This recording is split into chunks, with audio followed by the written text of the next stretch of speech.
O livro de 2 Samuel. Confira o vídeo sobre 1 Samuel, onde são introduzidos os 3 personagens principais, Samuel, Saul e Davi. E também o esquema literário do livro, que introduz primeiramente Samuel e depois mostra a ascensão e queda do rei Saul em contraste com a ascensão do rei Davi. 2 Samuel conta a história de Davi como rei de Israel em 2 movimentos. Há uma época de sucesso e bênçãos, seguida de uma grande falha moral e suas tristes consequências.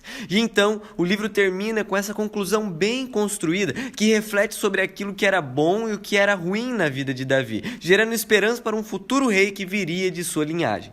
2 Samuel começa após a morte de Saul, e Davi surpreende a todos ao compor esse longo poema onde ele lamenta a morte do homem que tentou matá-lo. E mais uma vez, o autor está mostrando a compaixão e humildade de Davi. Ele é um homem que lamenta a morte até mesmo de seus inimigos. Após isso, Davi experimenta uma época de sucessos e das bênçãos de Deus. Todas as tribos de Israel vêm até Davi e o pedem para unificar todas as tribos como seu rei.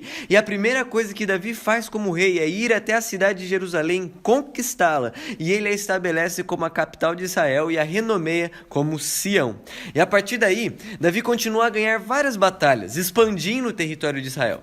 Depois de tornar Jerusalém a capital política de Israel, ele também quer torná-la a capital religiosa. E ele faz com que a Arca da Aliança seja levada para a cidade. E em 2 Samuel 7, ele diz a Deus que, agora que Israel tem uma casa permanente, ele acha que a presença de Deus também deveria ter uma casa permanente.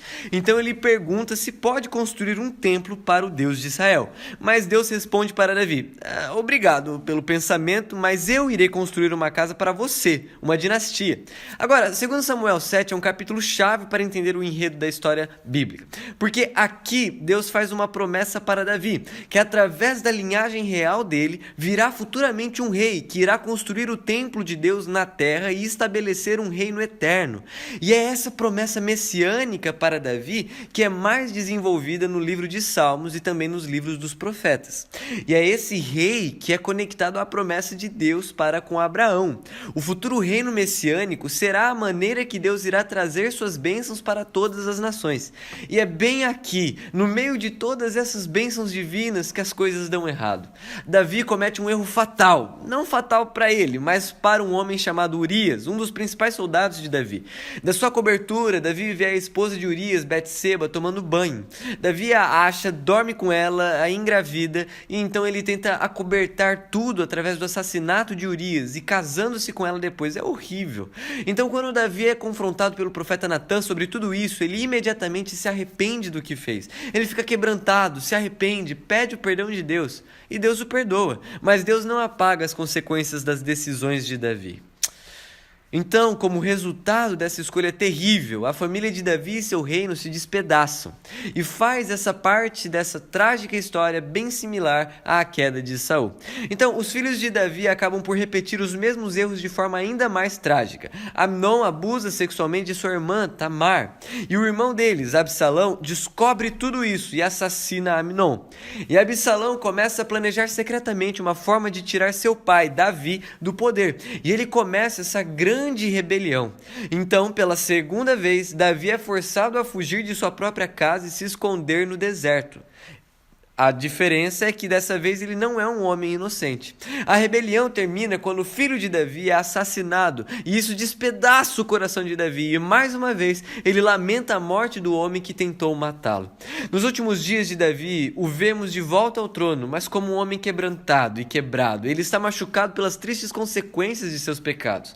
Então o livro conclui com um epílogo bem descritivo, com histórias que estão fora da ordem cronológica, mas que tem esse esquema literário simétrico bem interessante.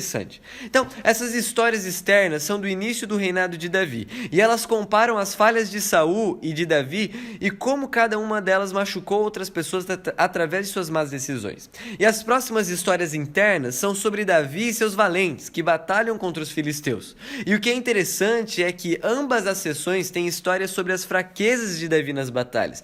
E em contraste com o Davi vitorioso, dos capítulos 1 a 9, aqui nós vemos um Davi vulnerável, que depende dos outros para ajudá-lo.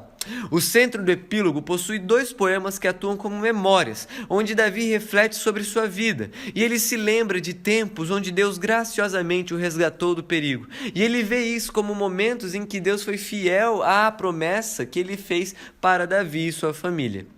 Ambos os poemas concluem relembrando a esperança divina do futuro rei que construirá o reino eterno.